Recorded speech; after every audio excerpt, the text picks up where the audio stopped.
Liar. Everywhere. On netrootsradio.com.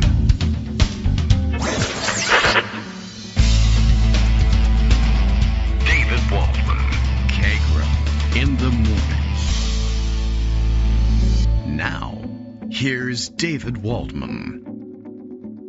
Hey, good morning, everybody. How you doing? It's time for the show, I guess. April 15th, Tuesday, April 15th, tax day. Time for taxes. Did you pay your taxes? Maybe yes, maybe no. Who knows? Chaos ensues. And if you have paid your taxes, I guess all of your personal information about everything you do in life is in the hands of Elon Musk and his dodgy boys. They're stealing the data left and right. That's one of the morning must-reads, I suppose, if you're taking your must-read advice from Josh Marshall. And I mean, it could be worse, right? But I happened to see that just minutes before the show, this was circulated last night and published yesterday, I think, and I was finally convinced to pocket it, I guess, by seeing it 10,000 more times this morning, including with the must-read label from Josh Marshall.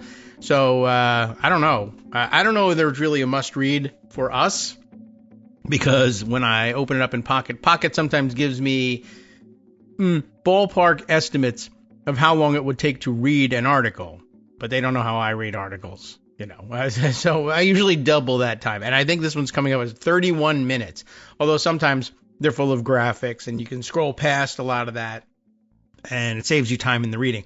I don't know whether I'll commit to this one, but I'll give you the headline for it. I guess we're just going to get right straight into it. No news about the weather. I don't know.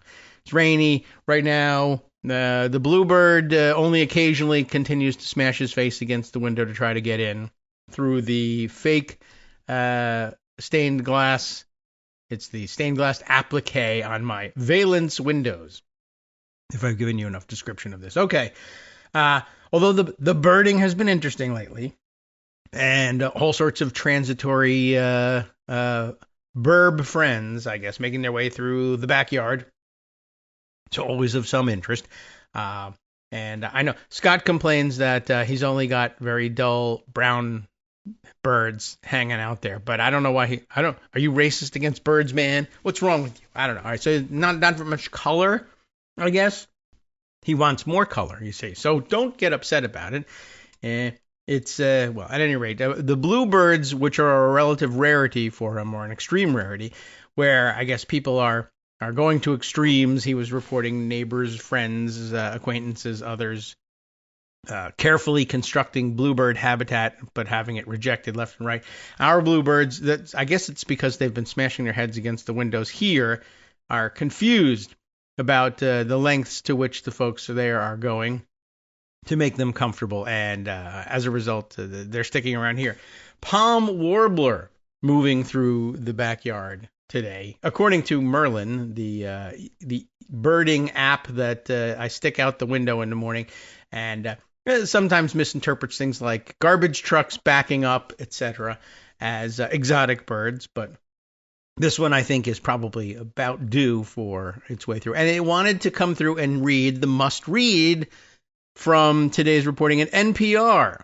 NPR, who told us yesterday that Nayib Bukele calls himself the world's coolest dictator, is back today to tell us about the world's coolest data heist, I guess. That's the must-read of the day, and we'll decide whether or not we must. Well, it's pretty picture-rich, I guess. Yeah, some of the photos are really large format. Probably not that welcome a thing from some of the subjects of the photos who are not used to being public figures. But anyway, a technology piece from NPR by Jenna McLaughlin, whose piece is entitled "A Whistleblower's Disclosure Details How DOGE," you know how we call them, may have taken sensitive labor data. They, of course, may have taken sensitive everything data. And in fact, almost assuredly did. It's just a relative rarity that they would be caught or turned in so blatantly. People are mostly probably afraid of doing that. And one brave whistleblower purports to have done just that in the first days of March when this was happening. A team of advisors from President Trump's new You know it as DOGE. They go through the whole name here, department, blah, blah, blah. But a team from DOGE arrived at the Southeast Washington, D.C. headquarters of the National Labor Relations Board. And you'll recall that they were under all sorts of attack, including having Trump fire the Democratic members of the National Labor Relations Board. They're suing. This is still caught up in court. They've more or less been reinstated by the courts, but it's questionable as to whether or not Trump believes they're still members of the board. I'm not certain what stage of the litigation we're at there, but I guess that's a side note you could make about just about any story. We'll dive back in, see how far we get before we get a flavor for what's going on here, at least. The small independent federal agency investigates and adjudicates complaints about unfair labor practices. Well, I can think of a few people that might be interested in that. It stores reams of potentially sensitive data, from confidential information about employees who want to form unions to proprietary business information. The DOGE employees, who are effectively led by White House advisor and billionaire tech CEO Elon Musk, appeared to have their sights set on accessing the NLRB's internal systems. They've said their unit's overall mission is to review agency data for compliance with the new administration's policies and to cut costs and maximize efficiency. Of course, we've seen them stray from that a number of times, not now, or not only just for data theft, as in this case, but yesterday the theme was that they had turned themselves into anti-immigration crusaders and were using their tech skills to hunt down or help other agencies hunt down immigrants, legal or otherwise, who might be low-hanging fruit and easily targeted and scooped up and rendered to El Salvador, and or turning off their lives electronically by canceling their social security numbers and declaring them dead. There's still more to that story. At any rate, NPR continues with this story. According to an official whistleblower disclosure shared with Congress and other federal overseers that was obtained by NPR, subsequent interviews with the whistleblower and records of internal communications, technical staff members were alarmed about what DOGE engineers did when they were granted access, particularly when those staffers noticed a spike in data leaving the agency. Well, that would be very interesting. Why is this data going anywhere? It's a good question. All right, tea break. Still working on that mint lemon balm concoction. It takes a surprisingly long time to get through a box of tea, as it turns out. But a box of 25 bags for each weekday, that's 5 weeks of this tea. I know, but I'm trying to do it methodically. And it's pretty good. All right, we'll see whether it makes any difference in the quality of the voice. So, big spike in the data leaving the agency. It's possible that the data included sensitive information on unions, ongoing legal cases, and corporate secrets, data that 4 labor experts tell NPR should almost never leave the NLRB, and it has nothing to do with making government more efficient or cutting spending. Meanwhile, according to the disclosure and records of internal communications, members of the DOGE team asked that their activities not be logged on the system. That does sound weird. And then appeared to try to cover their tracks behind them, turning off monitoring tools and manually deleting records of their access. Evasive behavior that several cybersecurity experts interviewed by NPR compared to what criminal or state-sponsored hackers might do. It's interesting that they divide the two, criminal and state-sponsored. Very often a big overlap there. These infiltrators, after all, are state-sponsored and still likely criminal. The employees grew concerned that the NLRB's confidential data could be exposed, particularly after they started detecting suspicious login attempts from IP addresses. IP addresses where? In Russia, of course. And why wouldn't they be in Russia? That's the natural place you would start to see data exfiltration. Josh Marshall, in recommending the piece, made sure to use the word, the $10 word of exfiltration. So I'm going to use it too, because that's government efficiency. $10, it's already a sunk cost. We might as well all use the word exfiltration as much as possible today, even out of context. Anyway, how do you like that? Suspicious login attempts from an IP address in Russia, according to this disclosure. Eventually, the disclosure continued. The IT department launched a formal review of what it deemed a serious ongoing security breach or potentially illegal removal of personally identifiable information. The whistleblower believes that the suspicious activity warrants further investigation by agencies with more resources, like the Cybersecurity and Infrastructure Security Agency. Oh, well, I think we have a sound effect for that one. That one now headed by, Big Balls, as we got to come up with a better nickname for this guy. I think he enjoys this, or I hope it's embarrassing for him. It should be embarrassing for him, but I guess it's not.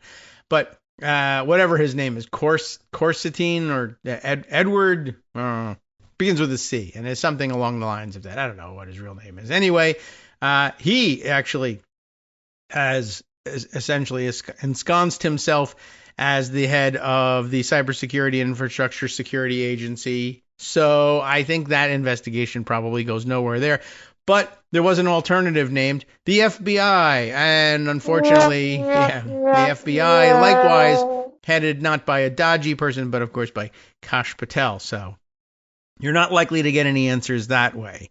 The labor law experts interviewed by NPR fear that if the data gets out, it could be abused, including by private companies with causes before the agency that might get insights into damaging testimony, union leadership's legal strategies, and internal data on competitors, Musk's SpaceX among them, for instance. It could also intimidate whistleblowers who might speak up about unfair labor practices, and it could sow distrust in the NLRB's independence, they said. I was thinking today about the root of the word when we're considering confidential information. And it's supposed to be kept confidential, and you're supposed to have confidence that the government can keep this information to itself. And I guess this exercise is probably as much about the theft of the data as it is about undermining confidence in government. The new revelations about DOGE's activities at the labor agency came from a whistleblower in the IT department of the NLRB who disclosed his concerns to Congress and the U.S. Office of Special Counsel, in a detailed report that was then provided to NPR. Meanwhile, his attempts to raise concerns internally with the NLRB preceded someone, quote, physically taping a threatening note to his door that included sensitive personal information, probably his, and overhead photos of him walking his dog that appeared to be taken with a drone, according to a cover letter attached to his disclosure filed by his attorney, one Andrew Bakaj of the nonprofit Whistleblower Aid. That's rather scary all by itself. The whistleblower's account is corroborated by internal documentation and was reviewed by 11 technical experts across other government agencies in the private sector. In total, NPR spoke to over 30 sources across the government, the private sector, the labor movement, cybersecurity, and law enforcement who spoke to their own concerns about how DOGE and the Trump administration might be handling sensitive data and the implications for its exposure. Much of the following account comes from the whistleblower's official disclosure and interviews with NPR. All right, so that's your setup. Shall we give you a taste of what gets told, how the story goes? It begins with a quote here. I can't attest to what their end goal was or what they're doing with the data. I would like to know about that, said the whistleblower. Oh, and the whistleblower is named here, Daniel Berulis. Is that wise? No. They must have consented to it. Anyway, Daniel tells this to the reporters in an interview with NPR, but I can tell you that the bits of the puzzle that I can quantify are scary. This is a very bad picture we're looking at. The whistleblower story sheds further light on how DOGE is operating inside the federal systems and comes on the heels of testimony in more than a dozen court cases across the United States that reveal how DOGE rapidly gained access to private financial and personal information on hundreds of millions of Americans. It's unclear how or whether DOGE is protecting the privacy of that data. Meanwhile, the threatening note, though its origins are unknown, is reflective of the current climate of fear and intimidation toward whistleblowers. Tim Bearese, maybe Bearese, the NLRB's acting press secretary. I didn't know that they had an acting press secretary, but congratulations. He denied, of course, because he's working for the agency, denied that the agency granted DOGE access at all to its systems and said DOGE had not requested access to the agency's systems. Oh, well, I guess that's the end of the story. Parisi said that the agency conducted an investigation after Berulis raised his concerns, but, quote, determined that no breach of agency systems occurred. And ordinarily, that would be, I guess, a reassuring pronouncement, but I don't know whether anybody is willing to believe it in this context. Notwithstanding the NLRB's denial, the whistleblower's disclosure to Congress and other federal overseers includes forensic data and records of conversations with colleagues that provide evidence of DOGE's access and activities.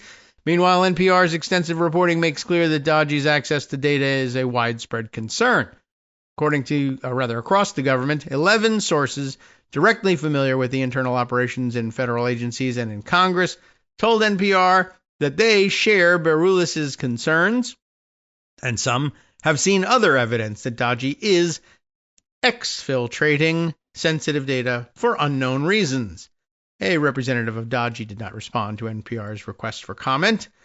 And that concludes our first section here. The next one here, taking apart computers to protecting government data.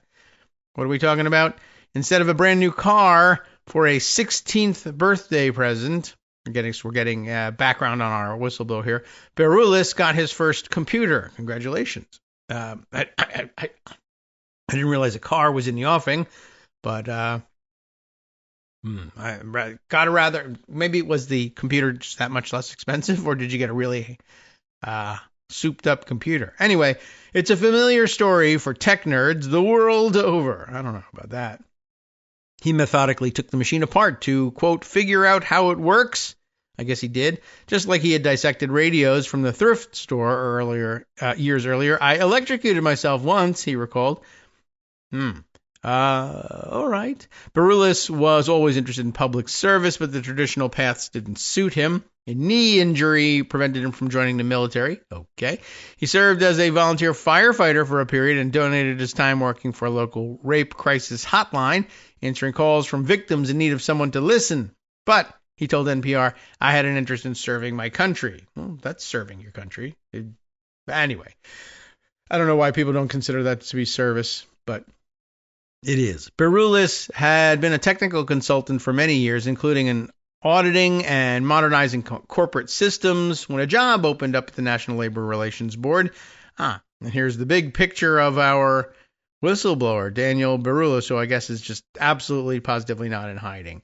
Good. Hope he stays safe. While he didn't know much about the agency, Berulis quickly found its mission to protect employees' rights in line with his longstanding desire to help people. He started about 6 months before President Trump was inaugurated in his second term this past January, so a late starter, but immediately ran into problems, I guess. Berulis said he hit the ground running, securing the NLRB's cloud-based data servers and reinforcing what's called zero trust principles, which means that users can get access only to the parts of the system they need in order to do their jobs. No more, no less. That way, if an attacker gets hold of a single username or password, the attacker can't access the whole system. When I first started, it was a dream come true. There was great opportunity to build up and do some good, but after the inauguration, he described the culture of fear descending over the agency. And then DOGE arrives. You're starting to get the picture. Like I said, I don't know that it's our best use of time to actually plow through the entirety of the article, but by section heading, we'll see if there's anything particularly startling here. DOGE arrives. I'm sure everybody's upset with that. They come in and maybe don't identify themselves very well. They're sneaking around. They begin asking for access to things that they shouldn't ordinarily need. They don't log their activity when they're poking around in computers. They're going around and erasing their activities. That, as he says, is a huge red flag. It violates every core concept of security and best practices. You get the idea. The next section is a backdoor to government systems, ? That's something I think we've all wondered about, and what was DOGE leaving behind After stealing the data that they wanted, were they leaving back doors open for themselves to sneak back in if they decided they wanted something else or more later? Next section would be putting the puzzle pieces together. That's not entirely clear. What might that be about? About a week after arriving, the DOGE engineers had left the NLRB and deleted their accounts, according to Baroulis' disclosure to Congress. So that, I guess, accounts for the spokesperson saying they never were here. We didn't ask for any access. It's all just been erased. In the office, Baroulis had limited visibility into what DOGE's team was doing in real time, but that's partly because he said the NLRB isn't advanced when it comes to detecting insider threats or potentially malicious actors inside the agency itself. We as an agency have not evolved to account for those, he explained. We were looking for bad actors outside. Understandable. I mean, I guess ideally you're always ready for infiltration from the outside as well, or outside and inside. But yeah, I guess in some corners of the government you might be thinking, we're just too esoteric. Who would bother to break in? But yeah, employers certainly could, but it just really wasn't to their advantage to do so. But I guess with the free hand running around stealing any data that there was, a guy sitting at the top of management of several companies like Elon Musk, where people probably were attempting to organize and unionize, it would be valuable for him. I'm already here. I'm already stealing data. Why don't we steal something that's to my advantage in my businesses? So, let's see. First, at least one DOGE account was created and later deleted for use in the NLRB's cloud system, hosted by Microsoft. I don't know why that has to be said. And then the account is identified here. Then the engineers installed what's called a container, a kind of opaque virtual computer that can run programs on a machine without revealing its activities to the rest of the network. On its own, that wouldn't be suspicious, really. Though it did allow the engineers to work invisibly and left no trace of its activities once it was removed. Then Baroulis started tracking sensitive data, leaving the places it's meant to live, according to his official disclosure. First, he saw a chunk of data exiting the NXGen case management system's nucleus inside the NLRB system, Baroulis explained. Then he saw a large spike in outbound traffic leaving the network itself. And there's a picture of the graph, and it's as spiky as you could possibly imagine. From what he could see, the data leaving, almost all text files, added up to around 10 gigabytes, or the equivalent of full stack of encyclopedias if someone printed them, he explained. It's a sizable chunk of the total data in the NLRB system, though the agency itself hosts over 10 terabytes in historical data. It's unclear which files were copied or removed, or whether they were consolidated or compressed, which could mean that even more data was exfiltrated. It's also possible that DOGE ran inquiries looking for specific files in the NLRB's system and took only what it was looking for, according to the disclosure. So it's not entirely clear. We are under assault right now is the next section. The headers, I think, will give us some idea of where the story goes from here. No reason whatsoever for accessing the information. Another quote that serves as a section heading is a long article, as I told you.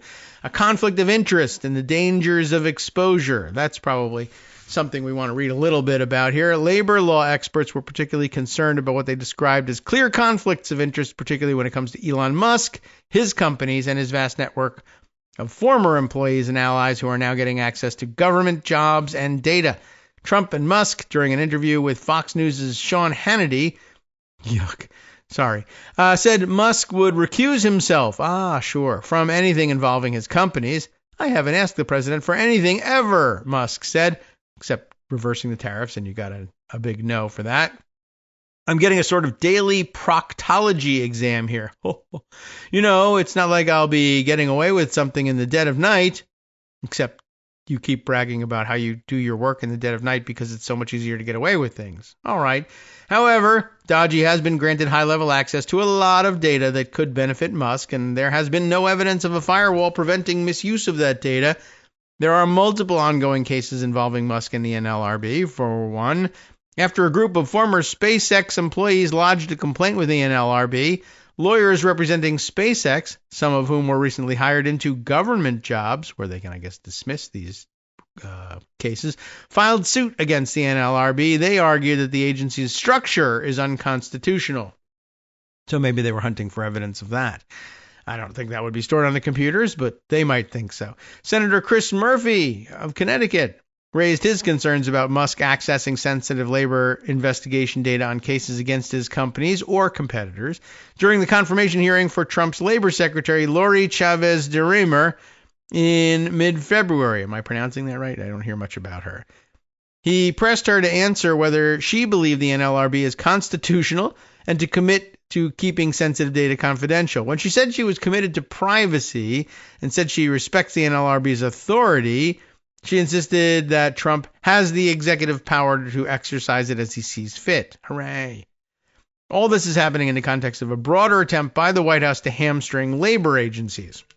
The NLRB was created, as you may already know, to guarantee workers' rights to organize and to address problems that workers have in the workplace. This is according to a previously identified professor from UC Berkeley, I guess, an expert in labor matters. Under President Biden, the labor movement enjoyed an unusual amount of support in Washington. That is also true. And that, of course, threatened under the new regime. We have seen lately is a sharp slamming of the brakes to that and putting the vehicle in reverse in terms of what Trump has done so far. In addition to sending DOGE to the NLRB, Trump has also tried to neutralize the board's power to enforce labor law by removing its members, including Gwyn Wilcox. That's a story we have mentioned before in the past. Courts have gone back and forth on whether Wilcox's removal was illegal, and I think it's still up in the air. Hi everybody, it's me, David Waldman. Yes, the same guy who interrupts you all the time. Interrupting you one more time just to tell you again, another reminder that your contributions are what keep this show on the air, and patreon.com, patreon.com, is still among the easiest ways to make the sustaining subscription donations that keep us afloat. Are you ready for the pep talk about how our Patreon campaign is still going strong and growing? Well, too bad. Yeah, the plain fact is we actually are headed in the wrong direction, and whereas we once had about 175 monthly patrons, we're now actually down below 150. Time to recruit some more. Not exactly the kind of news I wanted to share, but there it is. For those of you in a position to support the show, patreon.com does make it easy to make those secure, recurring monthly contributions to do so. Patreon.com/KagroX gets you straight to our donation page. We've been through a lot together. The worst of the pandemic, we hope. The worst of the insurrection, we hope. So go ahead and treat yourself. You don't need an excuse. Give yourself the gift of a little something you enjoy in life. Support the show. And of course, if you happen to prefer using PayPal or even the Square Cash app, we're up and running on those options too. So thanks again, everyone, for all your support. We couldn't, or at least shouldn't, do it without you. Hope you'll be on board soon too. Thanks for all your support. All right, welcome back now to the Kagro in the Morning Show here on Netroots Radio. I do want to kind of just summarize and get out of this article. I know it's very long, very big, and you should absolutely read it.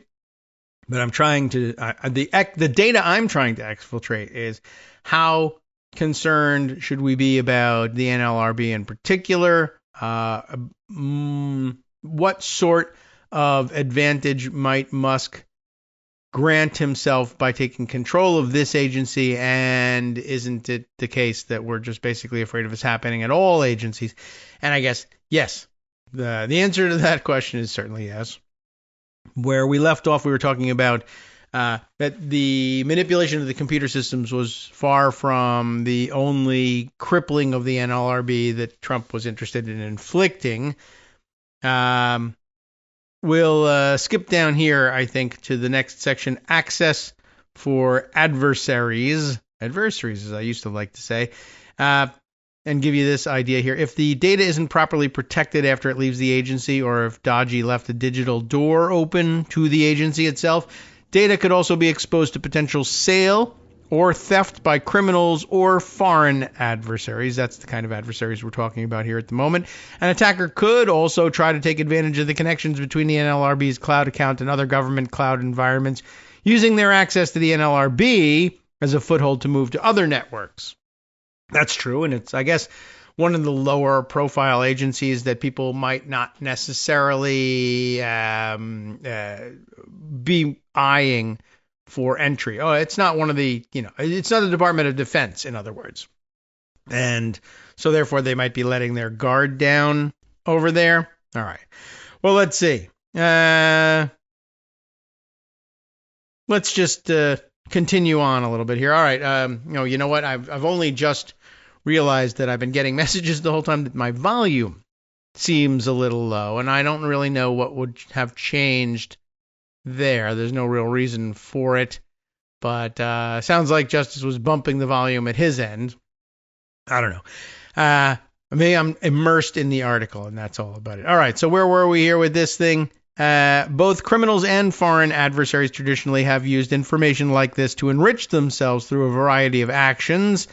That includes blackmail, targeting, and prioritizing intellectual property theft for espionage, or even harming a company to enrich another.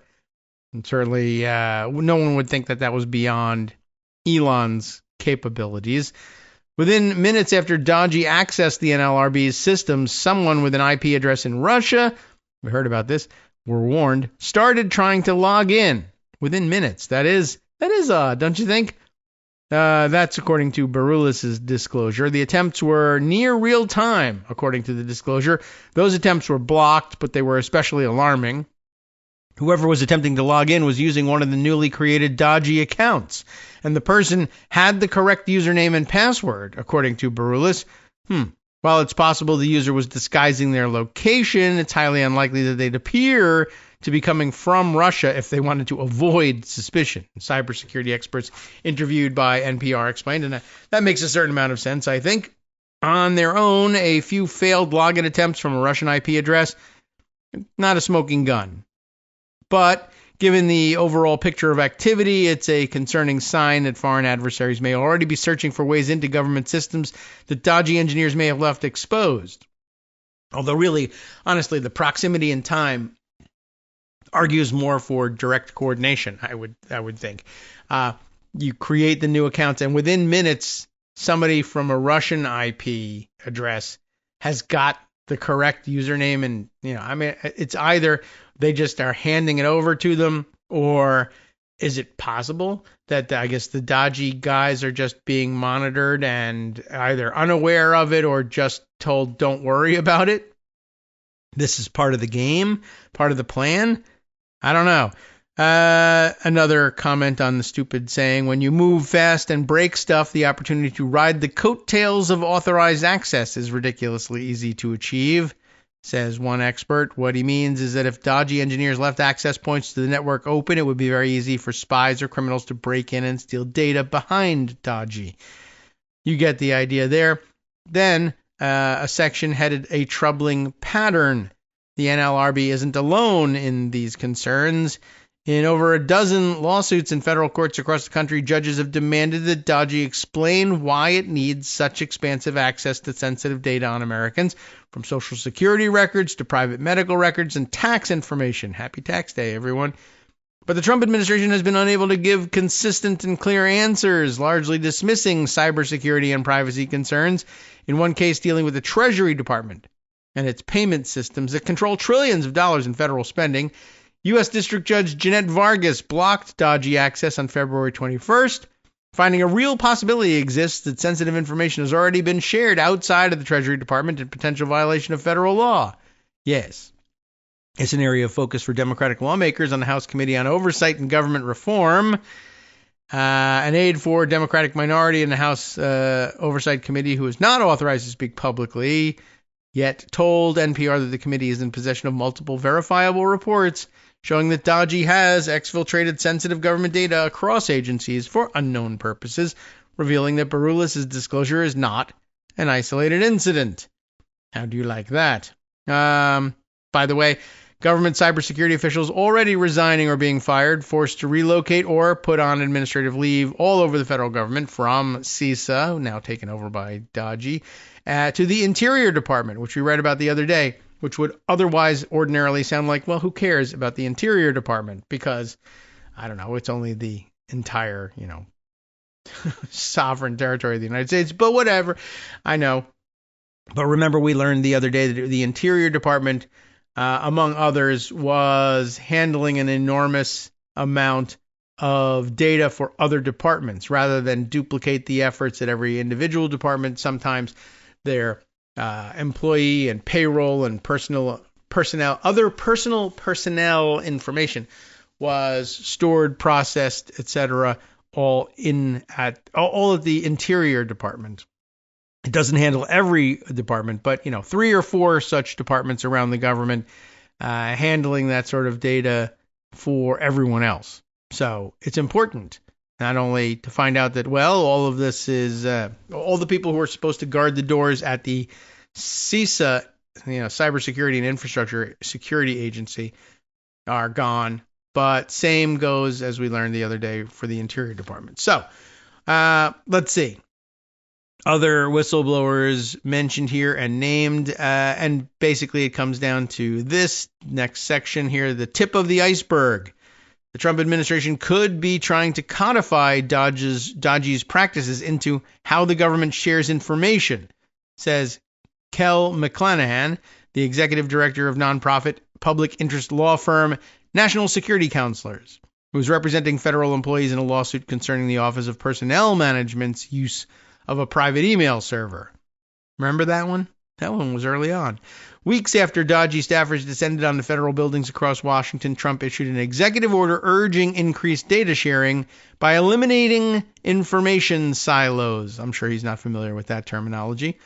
In what's seen by experts like McClanahan as an attempt to give DOGE engineers further top cover in accessing and amalgamating sensitive federal data, despite laws concerning privacy and cybersecurity.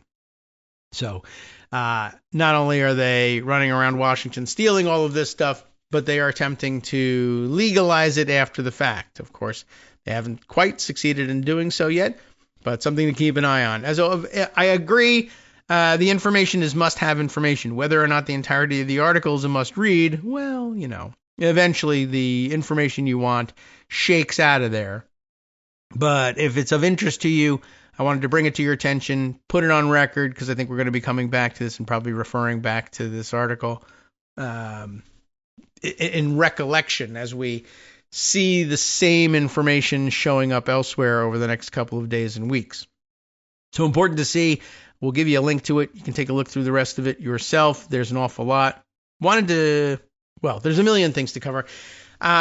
But it being sort of a free-range Tuesday, how about if I shifted gears? This is something you may have seen in the Washington Post recently. Not, like tops of the news in terms of revealing a new and important cybersecurity outrage, but just, I don't know, a kind of MAGA subculture that you might have taken note of in passing and wondered, what exactly is the story here? This is an interesting piece.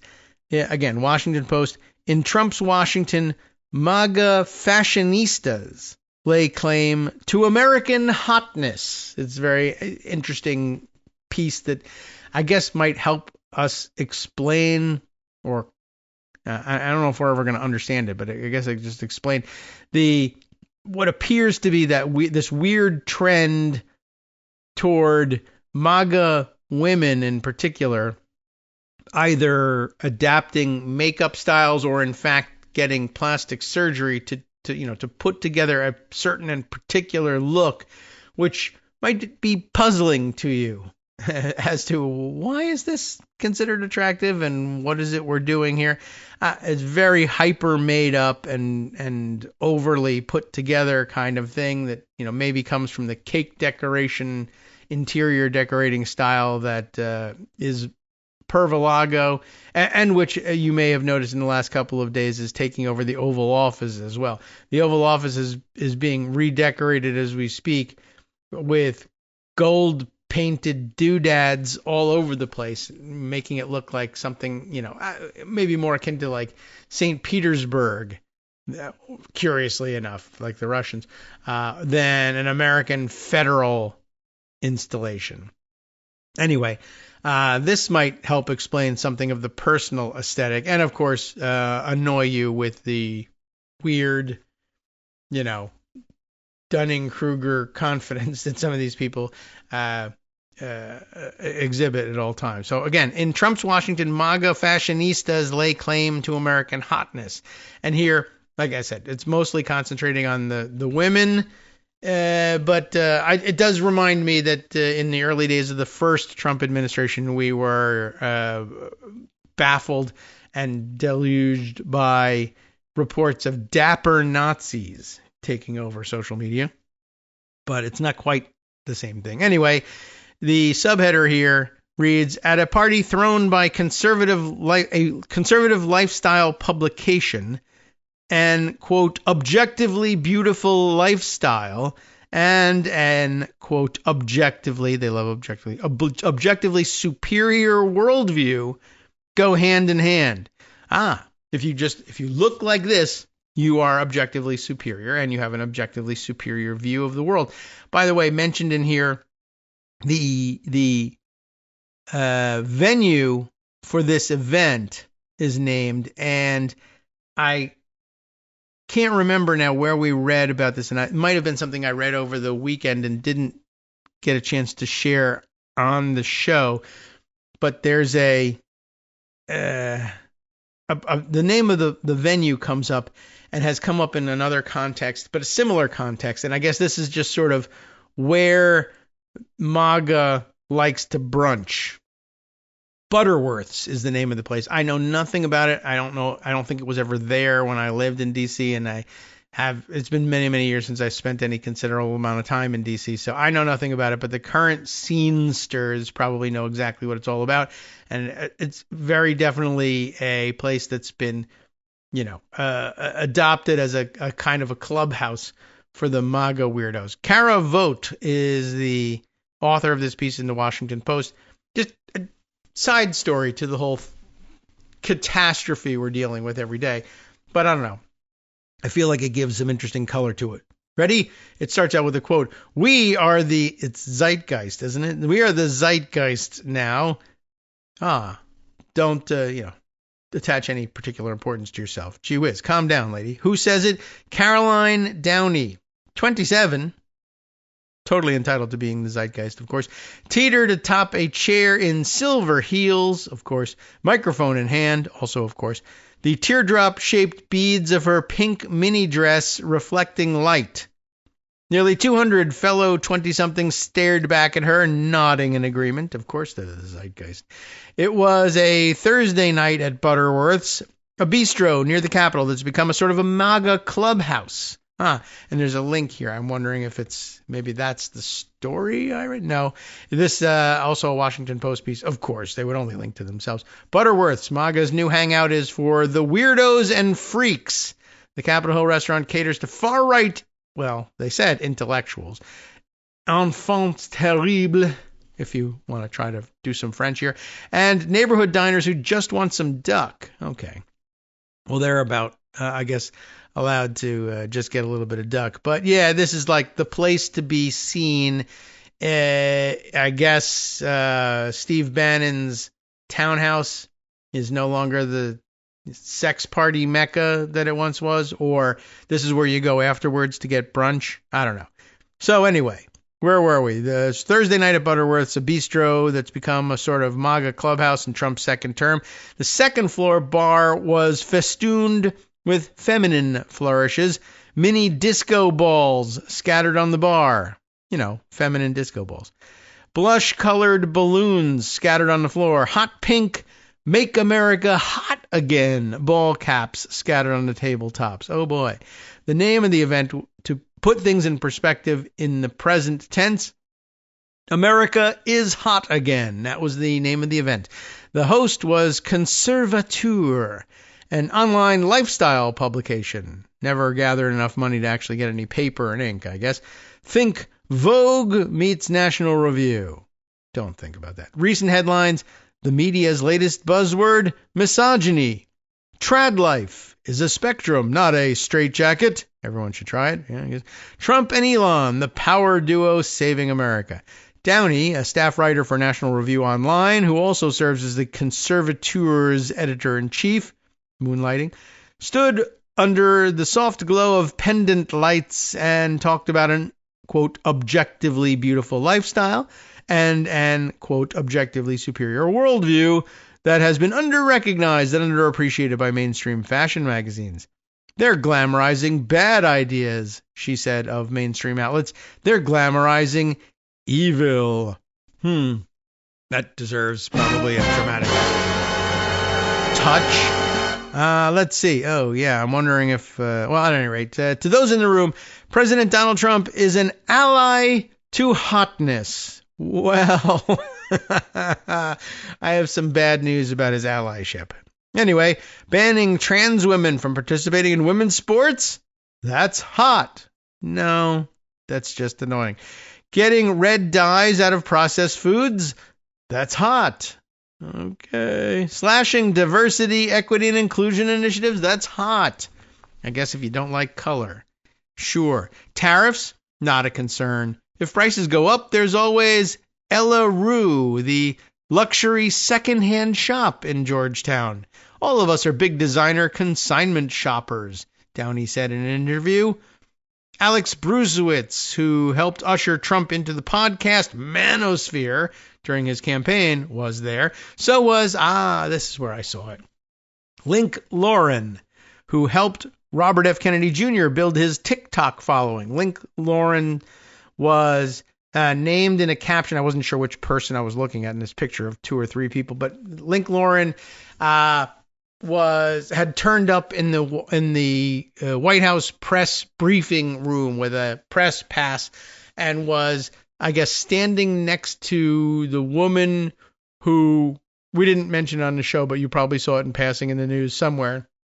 Rather, ridiculously asked a question of Caroline Leavitt. Basically, the question was, how come President Trump looks so good and healthy? And he looks healthier and younger than he did in his first term, and he's just so full of vitality. Is he working out with Bobby Kennedy? Or if you saw that, Link Lauren is like the bleach-haired kid off of her, left shoulder or whatever. And I was curious about who the hell was this person, and I think I followed a link in that story, and that got, no pun intended, but and the next shot that showed up was Link Lauren hanging out at this Butterworth's place. So here he is in this story also. So now he's habitually, I guess you could say, twice at Butterworth's. There were White House staffers from the Communications Office and the National Security Council. There were aides to members of Congress. The crowd was mostly women, but there were a few dozen men. Everyone at this party can tell you what a woman is, said Lauren, who was wearing a navy Ralph Lauren American flag sweater, a wardrobe staple of the MAGA youth. So if you see him cross the street, I guess. And that is their insider code for I don't like trans people. I can tell you what a woman is. Ha ha. The fashion vibe was country club meets J. Crew ad, which kind of always has been. Button-ups, pleated skirts, blazers, bows, pearls. Most attendees appeared to be younger than 35 and had the liquor tolerances to prove it. There were specialty cocktails such as the Appeal to Heaven. That's the Pine Sol flag that Alito flies outside of his beach house, right? That, what is an Appeal to Heaven? A gin and champagne drink named for a line from philosopher John Locke. And the God and Country. Everyone wants to order a God and Country. Grapefruit juice and tequila. Which, who's to say, is the comment here in parentheses. That's interesting. And by the way, God and Country. And which country is it you're talking about? Grapefruit juice and tequila. Not sure. Wait staff circulated trays of caviar-coated canapes and steak tartare. By 9 p.m., the bar was packed, a huddled mass of sequins, tweeds, and florals. And here a few photos of some boringly dressed men and some flashily dressed women, and a shot in the background, Link Lauren heading downstairs, bleached hair atop his head, and then capped with a Make America Hot Again pinkish ball cap. Okay. There isn't this will make you feel just terrific about these people.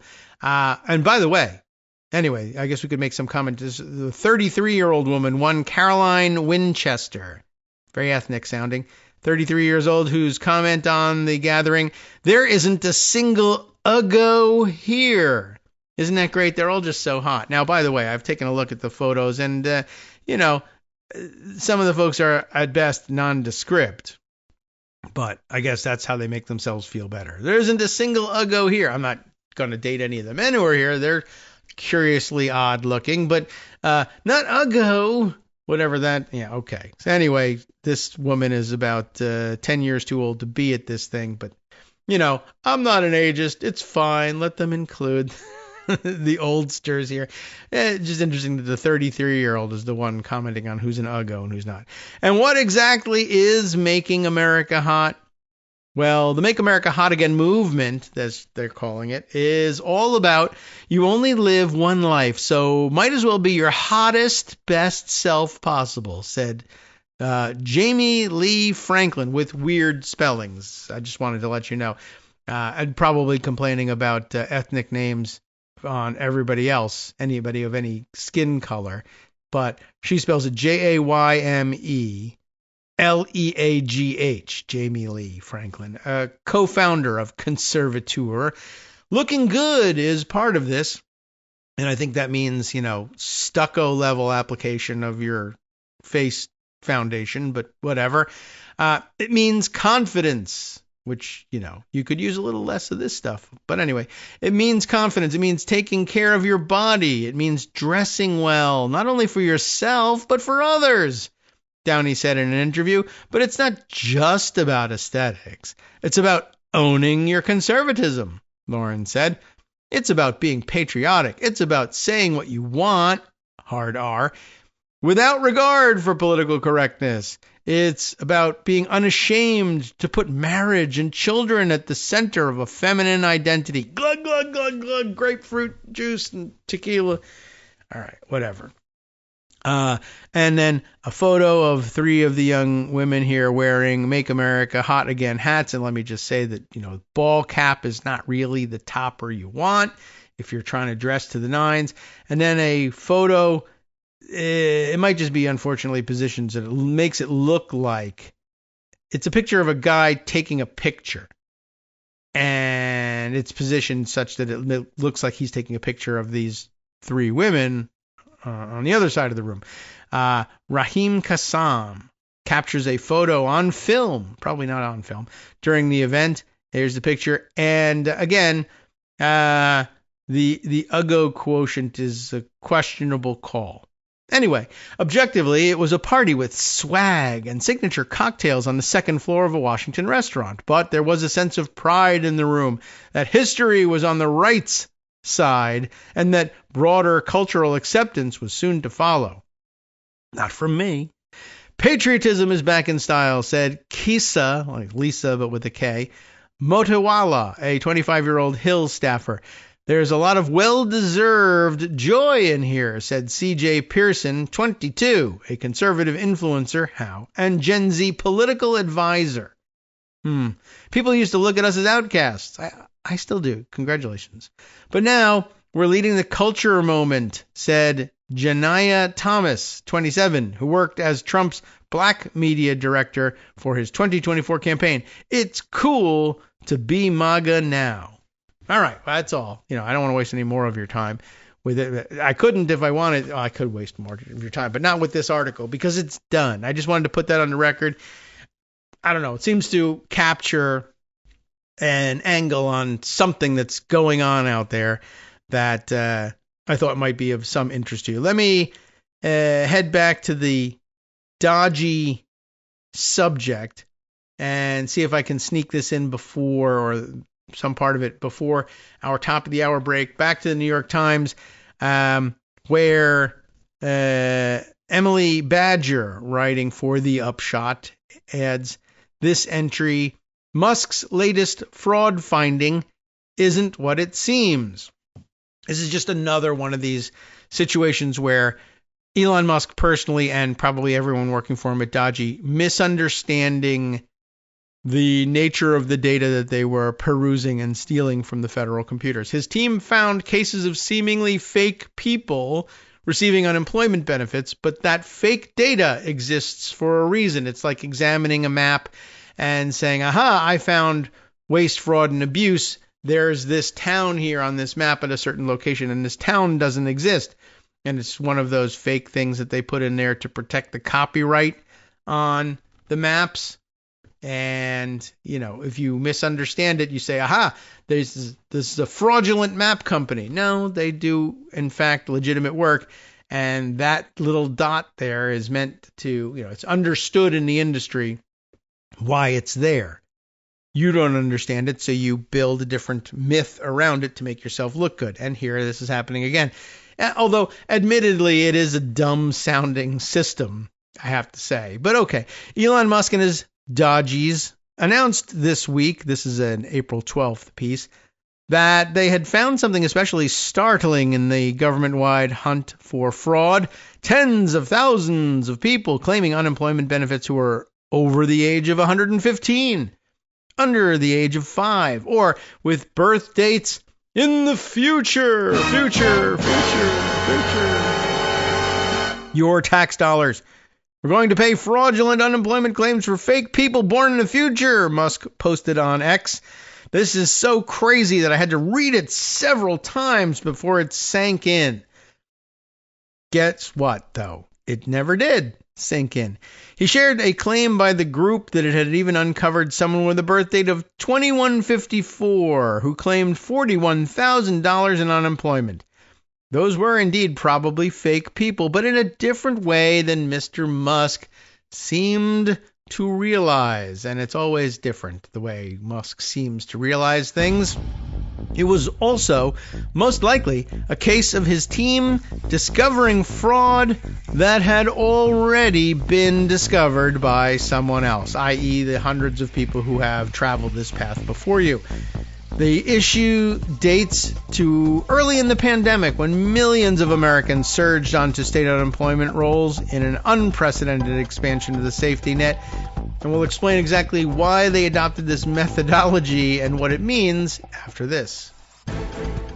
All right, welcome back now to the Kagro in the Morning Show here on Roots Radio, where I'm reading through this April 12th piece from the New York Times. Musk's latest fraud finding isn't what it seems. Once again, he's stumbled upon markers left behind by previous fraud hunters that demarcate, and identify and neutralize fraudulent claims in the, it seems like a clunky and weird way of doing it, but basically, I guess you could summarize it by saying the system that they're working with, the computer system that they're working with here, could be prevented from issuing fraudulent checks to these claimants by changing the data such that it read out something that was obviously, out of keeping with normality, a birth date in the future, for instance. Rather than delete the information, it was just simply, for whatever reason, I'm not an insider to these systems, but better to mark it this way than to try to delete it. I'll let Emily Badger, the author of the piece, try and explain what's going on here. These are indeed probably fake people, but in a different way than Musk seemed to realize. It was also most likely a case that his team was discovering fraud that had already been discovered. And it dates back to the pandemic era, which we're still in, surge onto the state unemployment rolls of millions of additional people. The emergency aid program enacted during President Trump's first term, by the way, if you were wondering who was responsible, was also susceptible to fraud. As many as 15% of unemployment claims were fraudulent, it says here, often using stolen identities. There's a link here to the some proof for the claim here. It goes to the GAO's website. So I guess, and a 2023 publication by the GAO. So more likely to be trustworthy than a current Trump administration publication of the same information, perhaps. To preserve records of that fraud and to protect victims of the identity theft, the U.S. Labor Department encouraged state agencies that administer unemployment benefits to create pseudo-claim records. In effect, to tie real cases of fraud in their data to make-believe people. The implausibility of the records was the point. Agencies were seeking a way to keep track of fraud claims while detaching them from the identities of innocent people who might one day apply for unemployment benefits themselves. You see, I guess there's part of the explanation. Why not just delete the fraudulent claims and handle it that way? Well, the problem is that those claims were made using stolen identities. They were stolen, but they were real identities. And someday, somebody who actually owns that identity might need to make an unemployment claim or a Social Security claim or whatever the database is, right? And if you simply delete their account because somebody stole it and tried to use it, then when it comes time for them to legitimately claim benefits, they're not going to be able to do it. They'll be gone from the database. So instead, you mark this thing with a recognizable flag meant to catch the attention and make you say, this can't possibly be right, because indeed it is not. However, there's probably no standardized way of doing it, given that there are 50 states administering their own programs, and of course the District of Columbia. Now, 4 years later, Mr. Musk and his team appear to have found those make-believe people. Their claims about them were also repeated by Labor Secretary Lori Chavez de Remer.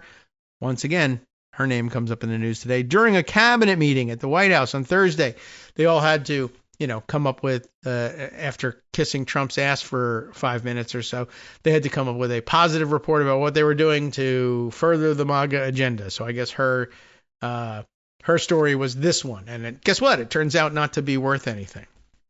But I think we knew that when we heard it.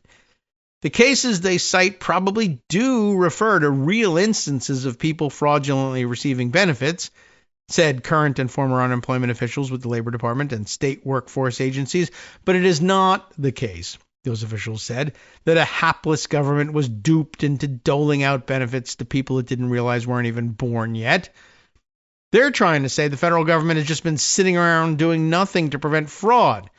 And here we are going to save the day, said Andrew Stetner, who until January was the director of unemployment insurance modernization at the Labor Department. But guess what? He's not anymore. I think you can probably figure out why. They are undermining the belief that federal agencies and states protect taxpayer dollars. He and others said Musk appeared to be sowing distrust without regard for the details of government policies, following a similar pattern to his incursions into the Social Security Administration. There, he identified and widely shared on social media data that appeared to suggest the agency was giving benefits to millions of dead people.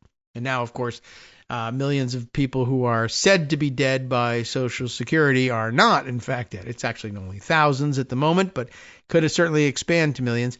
After news outlets and the Social Security Administration's own acting commissioner explained why this was inaccurate, and why did he get to explain it? Because he's the acting commissioner, right?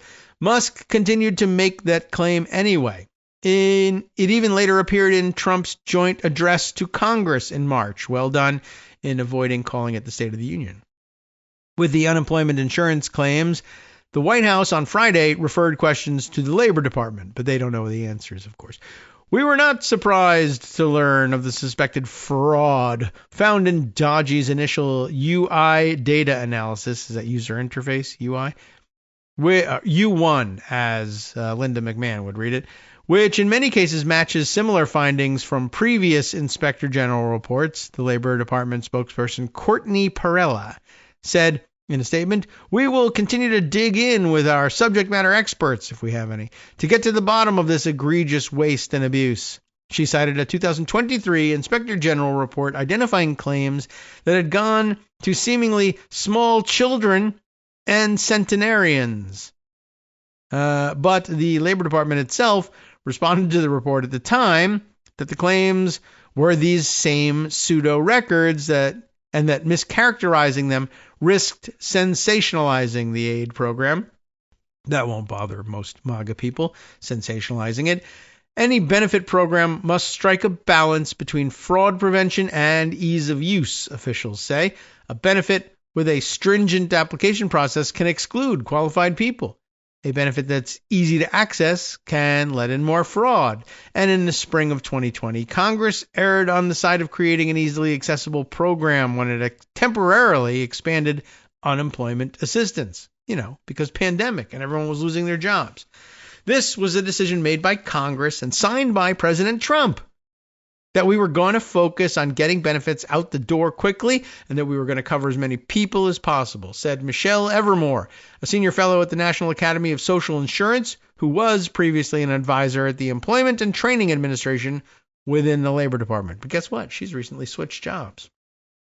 That was the right call in retrospect, she said, given how quickly the labor market recovered from the pandemic shock. But initially, this choice also led to a lot of fraud, as happened with other pandemic-era benefits, by the way, including the number of Republican members of Congress who made applications for payroll protection loans that were later forgiven that they really probably should never have gotten.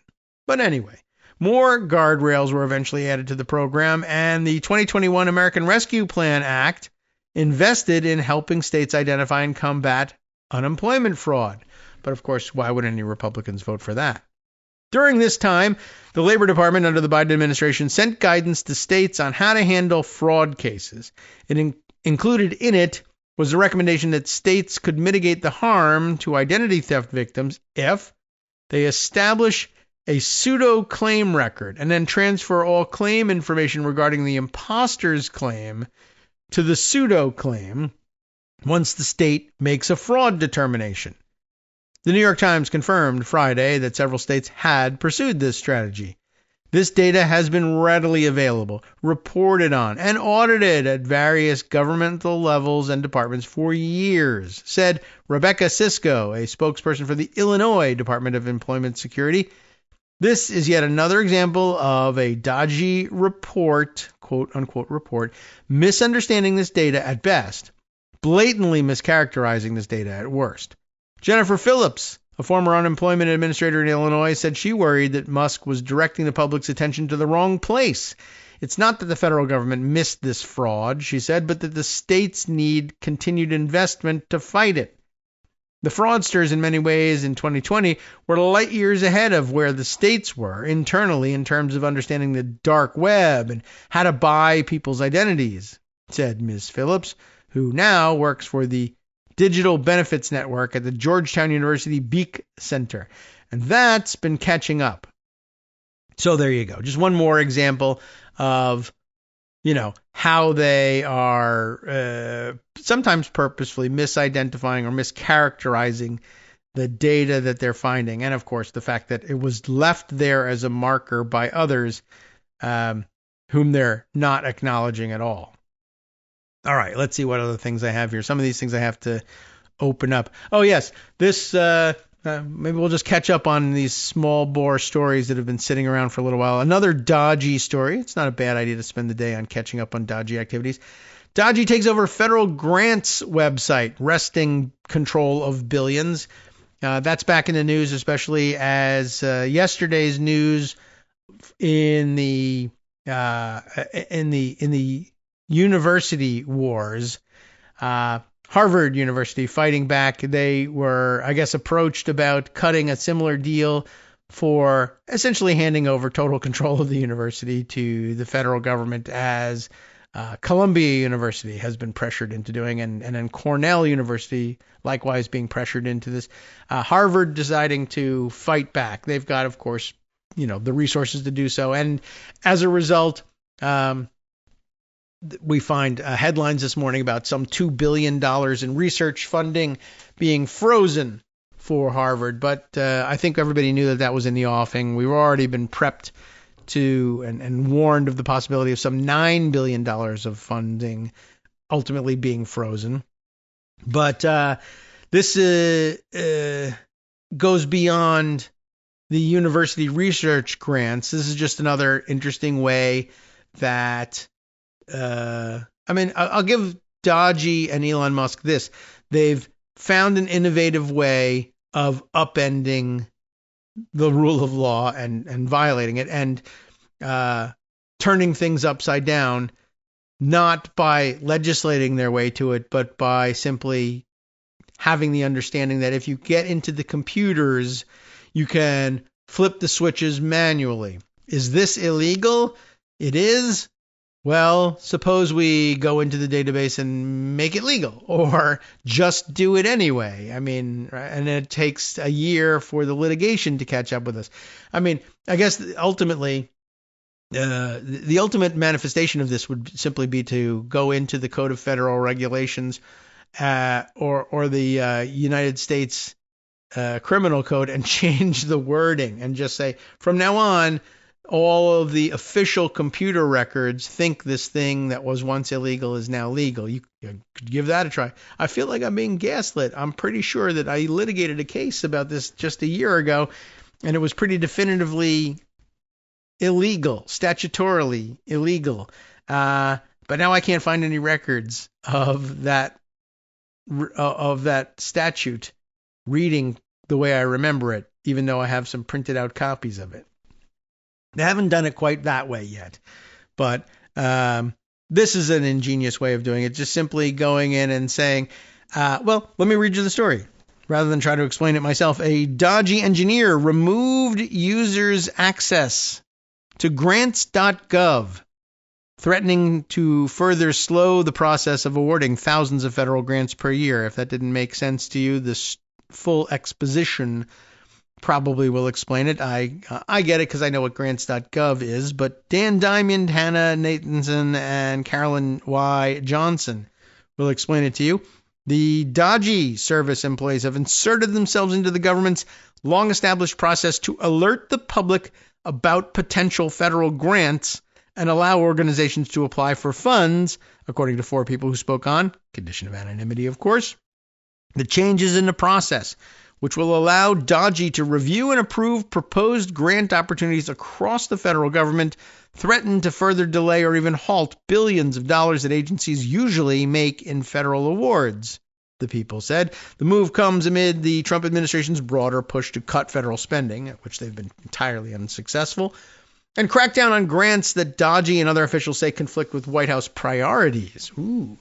DOGE employees have made changes to grants.gov, a federal website that has traditionally, it's not a long tradition, but traditionally served as a clearinghouse for more than $500 billion in annual awards and is used by thousands of outside organizations, the people said.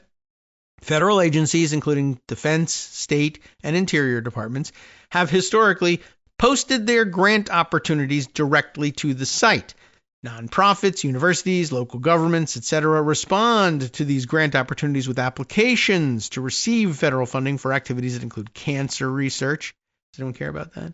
Cybersecurity, highway construction, wastewater management, etc., etc. There are many and everything that you've ever heard government grants being a part of funding. Essentially, if you're a government department and you've got a grant program to administer, and by the way, those things are statutorily created by Congress. This is how much you'll get to do it, and this is how the criteria you'll consider, etc. But it's directed spending from Congress. You need to create these programs. We want these programs created.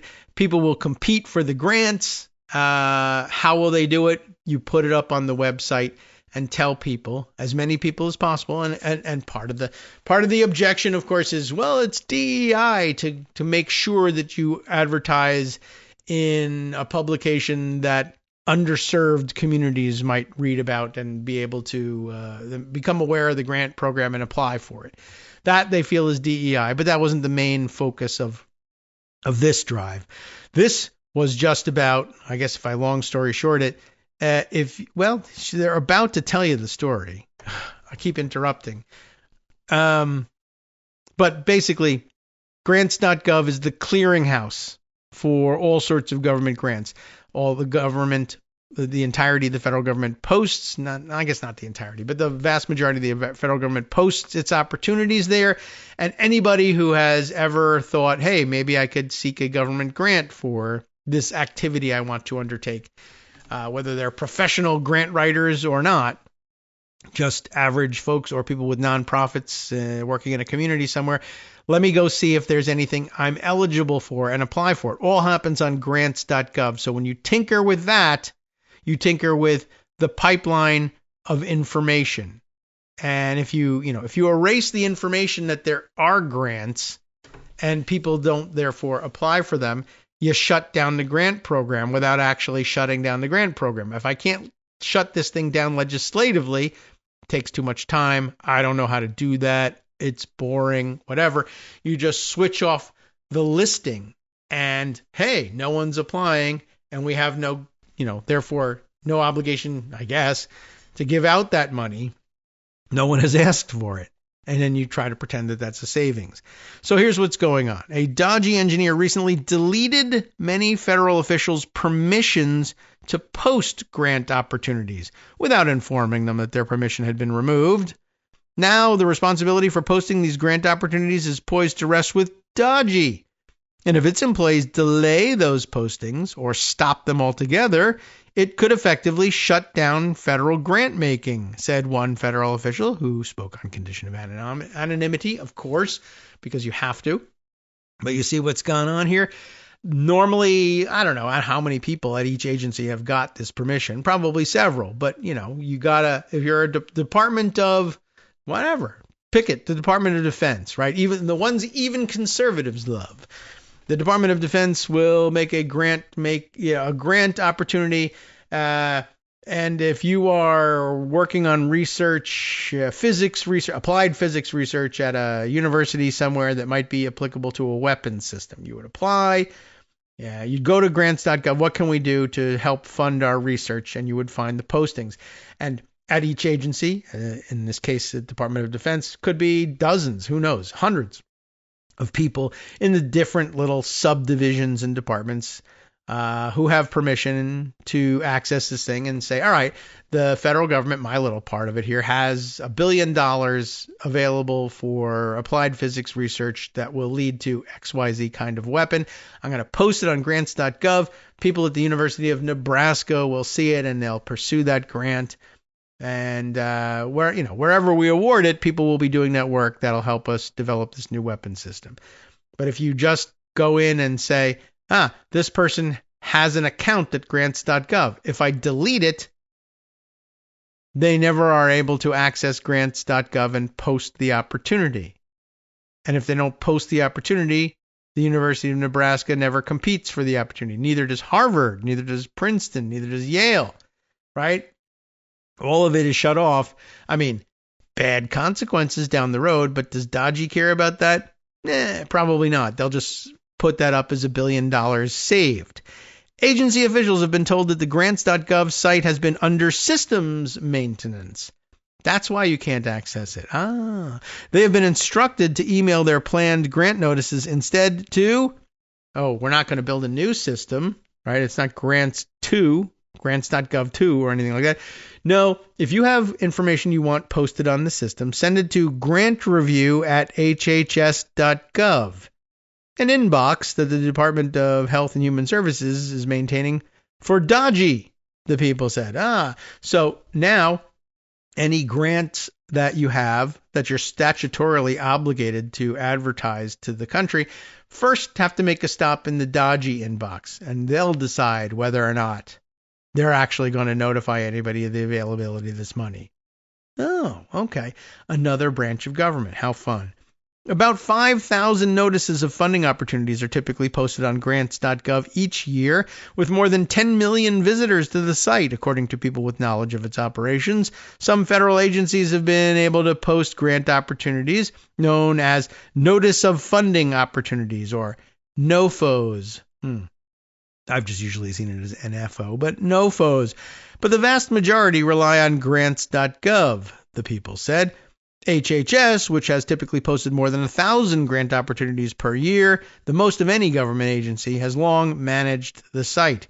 In a written statement, HHS said that the agency was taking action to ensure new grant opportunities are aligned with administration priorities, such as ending the chronic disease epidemic and focusing on its Make America Healthy Again agenda.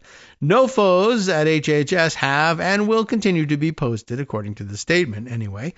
Staff at the National Institutes of Health have separately been informed that DOGE will have new authorities to review and approve NOFOs issued by the biomedical agency according to an NIH employee, and meeting records obtained by the Washington Post.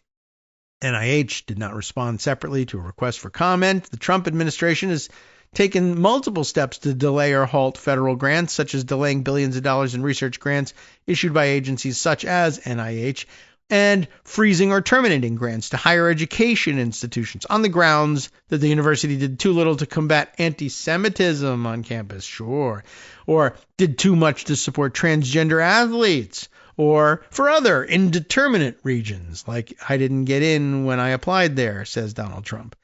The grant cancellations have prompted lawsuits from affected organizations and frustrations inside federal agencies. Current and former federal officials characterize DOGE's new authorities over grant opportunities as part of its effort to take control of federal IT systems. That's all. Yeah. The agency, which is backed by, you know who, Elon Musk, and stocked with young engineers and his allies, has used its perch over federal databases and personnel offices to issue sweeping changes to governmental programs, sometimes with little advance notice to colleagues, according to career civil servants and some Trump officials. If DOGE is going to sign off on NOFOs, it's a big expansion of their responsibilities, said Robert Gordon, who served as the HHS Assistant Secretary of Financial Resources during the Biden administration. And it is a big expansion of their responsibilities. And remember, yesterday's theme was, oh, by the way, they're also now the immigration enforcers as well. So this is the digital version of Jared Kushner being given every job in the last administration, I guess. But yeah, this is pretty wild. And the fact that they are doing it all by just simply flipping switches. I can't change this legislatively or change the state of the, of judicial precedent, but I can just make sure that it doesn't happen the way it's supposed to happen and then shrug my shoulders as to why it was happening.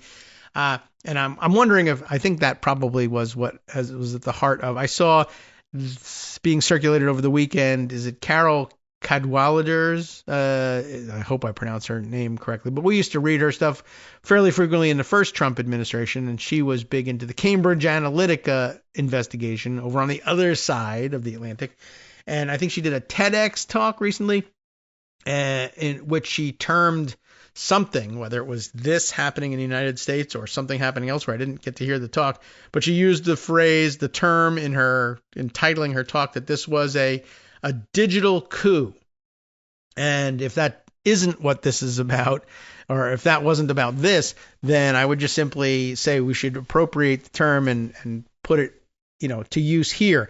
You're not changing the state of the law. You're just changing the computer records of what the government says the law is, so that researchers trying to figure out whether or not something is illegal eventually, without any memory of what is and isn't truly illegal before this administration took over, if the records say or appear to reflect the idea that this thing that used to be illegal now no longer is, or this thing that used to be legal no longer is, then maybe people will just be stuck having to live with what we at DOGE say the law is. And in the meantime, without actually changing the law, we'll just simply make it impossible to distribute this grant money. We can't rescind the programs or the appropriations for them. We can just make it impossible to execute. So yes, this would be an enormous expansion of their responsibilities. NOFO set criteria for making grants, the rules of the game. And you know how important the rules are. We've talked a lot about that in the congressional context. And if DOGE chooses not to sign off on NOFOs, money can't get spent, and it is effectively impounded. Back to that. Once again, they just found another way around to impounding the money. The Trump administration has publicly confirmed that DOGE was given some authority over the grants website. Luke Farrator, a DOGE engineer, was granted access to grants.gov on March 21st and has been made an administrator of the system, according to a Trump administration court filing on March 29th related to a lawsuit challenging DOGE's authority to access federal data. Once again, another such lawsuit.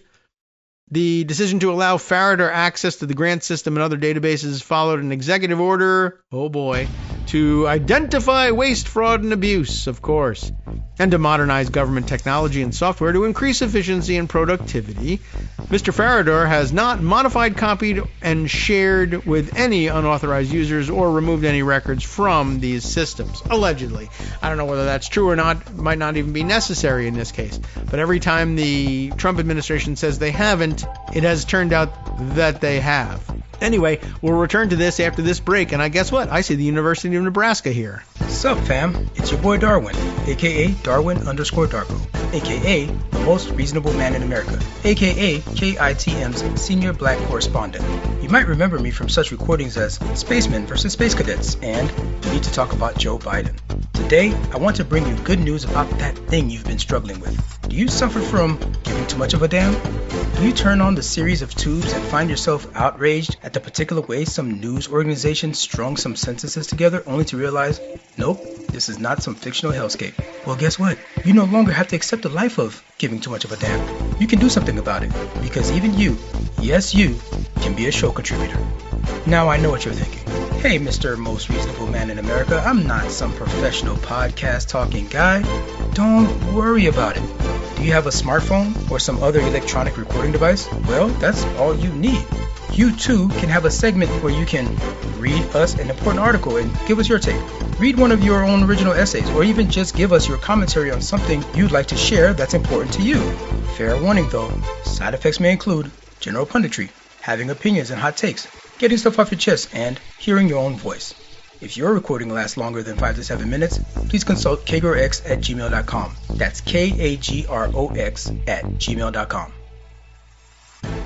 All right, welcome back now to the Kagro in the Morning Show here on Netroots Radio. By the way, I found for you, and we'll provide you a link to this TEDx talk from Carol here that says this is what a digital coup looks like. I think she's focused on slightly different instances, but I would say this is equally applicable here, and probably belongs, if it isn't in the talk, probably belongs in. I can't tell a TEDx speaker what belongs in their talk, and she knows better than I do what needs to be in this. And she may have a slightly different focus, but at a minimum, you'll get to hear her pronounce her own name probably at the beginning of the program, and then we'll all know what to do. So we should probably listen to it just for that alone. Anyway, yes, to continue here with the Washington Post's piece that made me think of the idea of digital coup here, the turning on and off of federal grants by the DOGE folks. Oh, and you know what? There's some additional interesting sound effects going on in the background.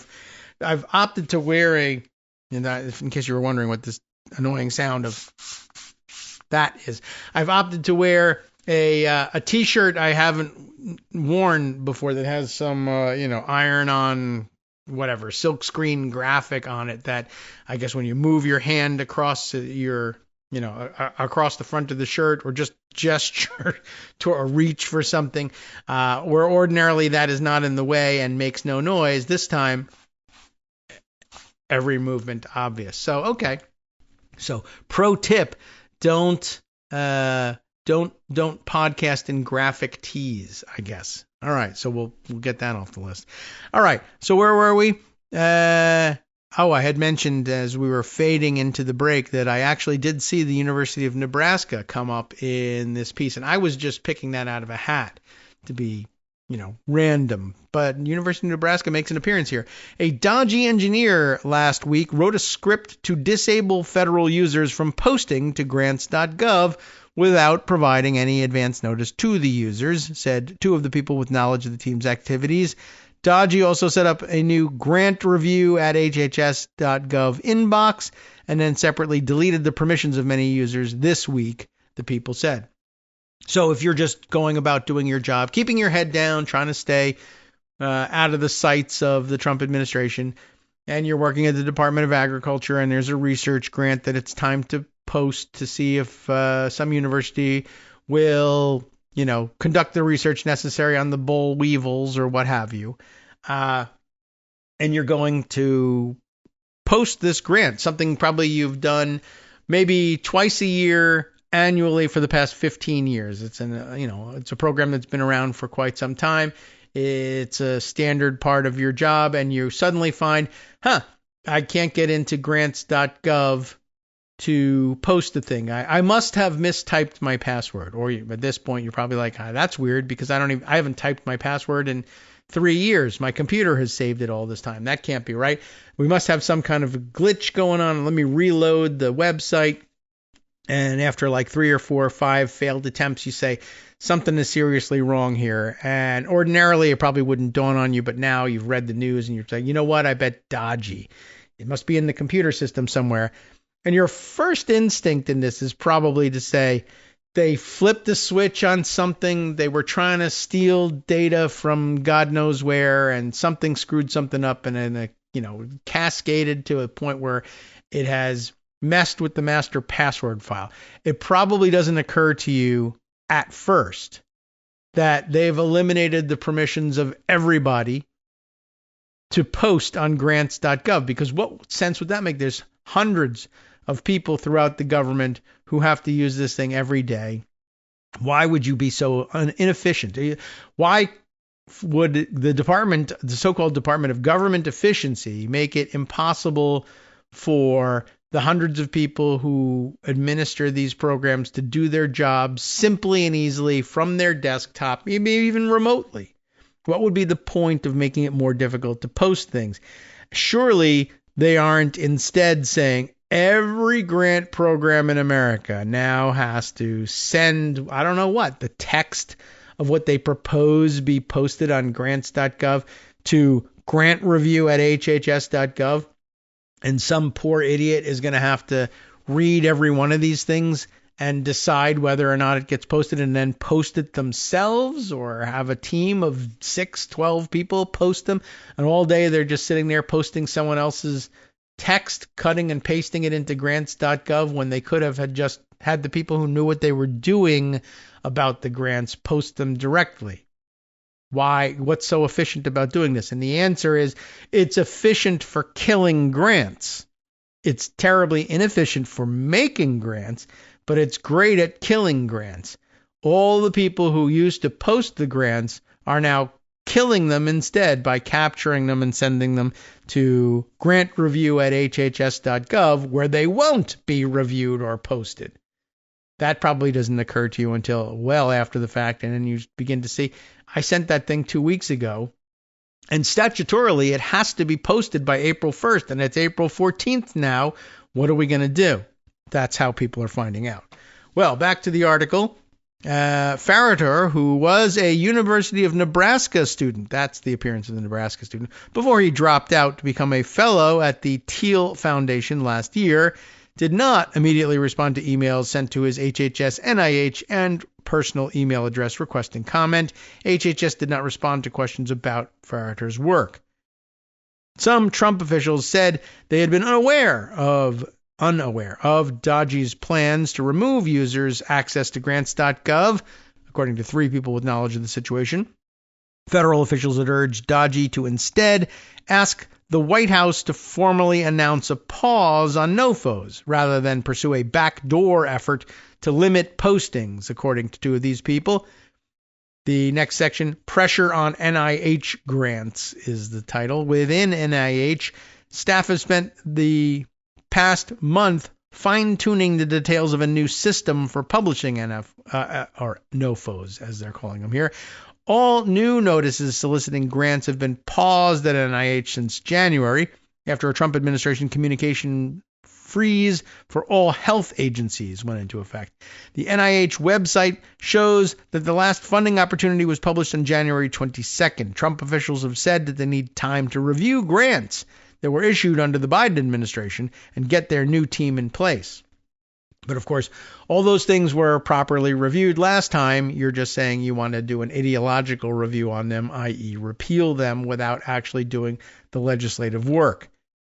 In late March, staff who help write and post NOFOs across the NIH attended a meeting at which leaders said the agency would soon resume publishing funding opportunities, but that DOGE would now be involved in the process.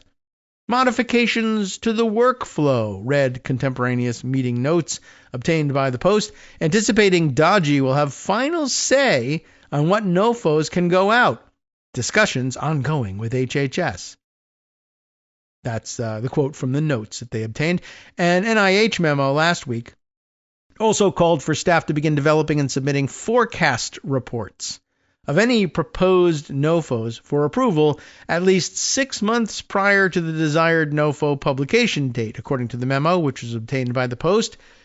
Staff who work on grants attended a meeting this week at which leaders gave yet another update on how DOGE will be reviewing NOFOs. This, of course, would have been last week now. For NOFOs with concept clearance, i.e. no DEI in it, and the grants are being made exclusively to white supremacist organizations, perhaps, something like that. That's how you would get concept clearance. Anyway, for NOFOs with concept clearance, approval for the final posting must be obtained from the office, center, or institute director and the NIH director, as well as DOGE reviewers, according to contemporaneous meeting records obtained by the Post. In other words, making it so complicated that these things don't get posted.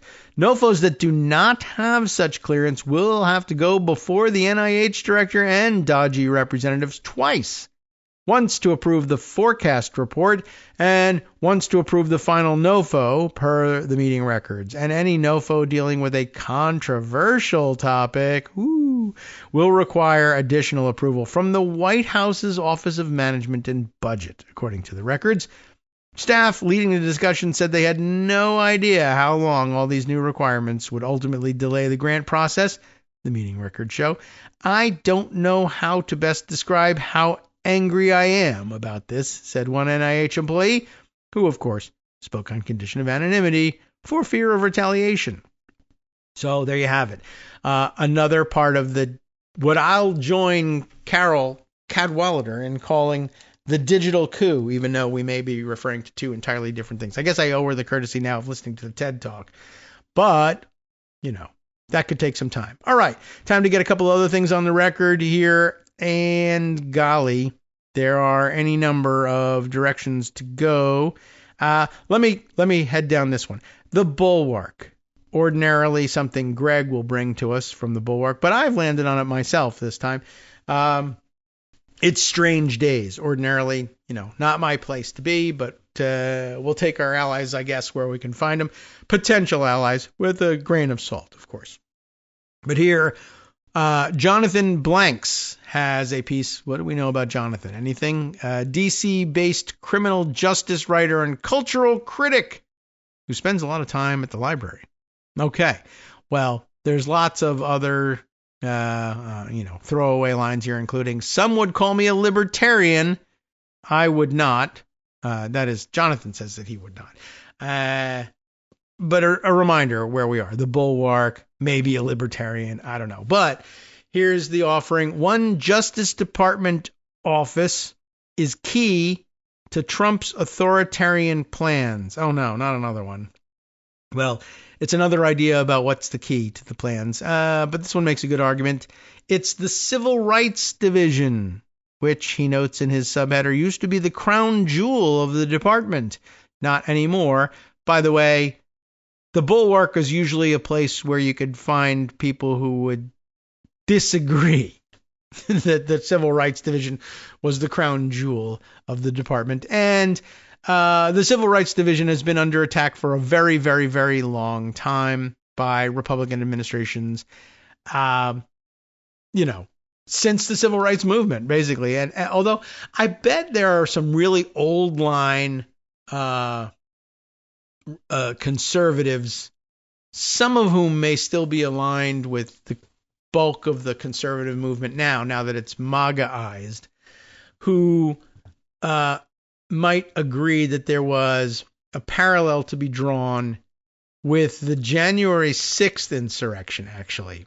Now that I have seen this morning in passing on social media, and I'll have to make notes about finding it for you, but that the Justice Department is, so far gone now that they are discussing the possibility of the DOJ arguing in favor of reparations for January 6th arrestees, January 6th insurrectionist rioters who were convicted of crimes, sent to prison for those crimes, then pardoned by Trump. The argument is sometimes their punishment included, in addition to the jail terms, payments to the government, reparations to the government for the damage done to the Capitol that day, where it was appropriate, where I guess there was some ability to establish that damage had been done by this or that particular person. You would add those fines on top of the jail time. And though they were pardoned for their crimes and released from prison, they now are arguing, well, we should get our money back. And the DOJ is in court in favor of this, or considering entering court in favor of this, which is rather amazing. I'm making a parallel to this other idea of the Civil Rights Division being turned from the crown jewel into the key mechanism by which the Trump administration seeks to undermine civil rights in general and the work of or in particular, and the work of the Justice Department in general. But just once again, there are probably paleo conservatives who may still be alive, for one thing, and aligned with the MAGA movement, who would say, well, in just the same way, like the civil rights movement arose as an illegal movement to upend the statutory segregationist regime and to strategically break the law.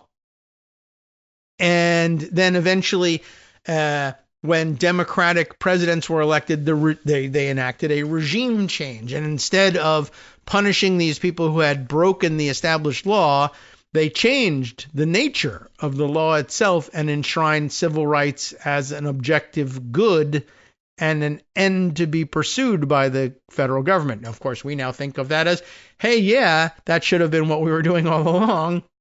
And the shameful period of segregationism is what should be what we seek to do away with, if not erase. We certainly don't want to erase the history of it, but replace it with a civil rights regime.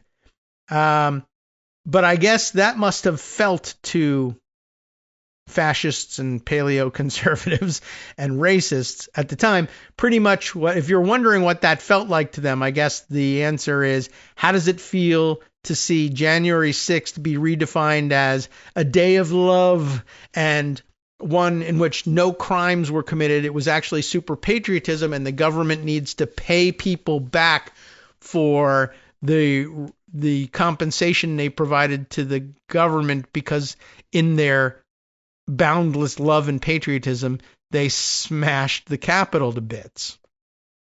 Like, that's got to be driving you up the wall, right? Well, I guess, it's to the extent you're interested in sympathizing with paleo conservatives and racists of a bygone era who may or may not still be alive, I guess that's one way to do it. Now, I understand the feeling. It's just that it was right for me to feel it and wrong for you to feel it. And I don't know if I could justify that objectively right here, right now. But I'm happy to stand pat and say, oh, do I really think civil rights is the way to go and punishing the insurrectionists is the way to go? Yes. Could I write a philosophy paper about it? Not without doing some thought, giving it some thought and doing some research, perhaps. But I have a thesis, and I'm willing to do the work to see whether or not we can prove it and differentiate between my having this feeling justifiably and you having that feeling because you're a racist who is frustrated. Anyway, I might have said at one point that there might even be some crossover from the paleo conservatives who once thought that, but now no longer are willing to admit it, working at the Bulwark. That's what I meant to get around to. All right, let me give you the story and stop coloring your perception of Jonathan Blanks here unfairly. I don't know anything about him. One Justice Department office is the key to Trump's authoritarian plans. The Civil Rights Division used to be the crown jewel of the department, not anymore. And the racists and paleo-conservatives cheer and say, now we'll do you one better, and venerate January 6th.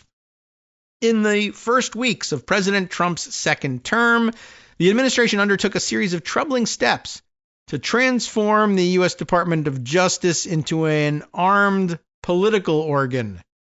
As we have already seen, the politicization of DOJ can protect Trump's allies from accountability for criminal activity. But for the average American, the much more troubling pattern is the dismantling of the DOJ's Civil Rights Division, which provides oversight and accountability for state and local law enforcement institutions. Oh, before I go on, one of the things I wanted to add about the crown jewel thing and the Civil Rights Division. The Civil Rights Division, if I'm remembering correctly, is also home to a subsection there. But that's where the voting rights section lives, in the Civil Rights Division. I guess that's sort of the org chart, if I have that right. Anyway, I just wanted to point out, when I said the Civil Rights Division has been under attack for a long time, it was under attack right from the beginning when paleo-conservatives and racists and segregationists said, what is the Department of Justice doing enshrining the civil rights movement? It's a criminal movement. Why are you're transforming it positively into affirmative government policy? That's crazy. Well, that's what a racist would say. But in addition, so that goes back that far. But the voting rights section, which lives under the umbrella of the Civil Rights Division, I'm just specifically thinking back to the George W. Bush administration, Hans Van Spakovsky being put in charge there, as I recall. And just the people who were put in charge of the voting rights section, it was that too was something, I guess, the predecessor of the DOGE style digital coup. It wasn't digital, it was analog.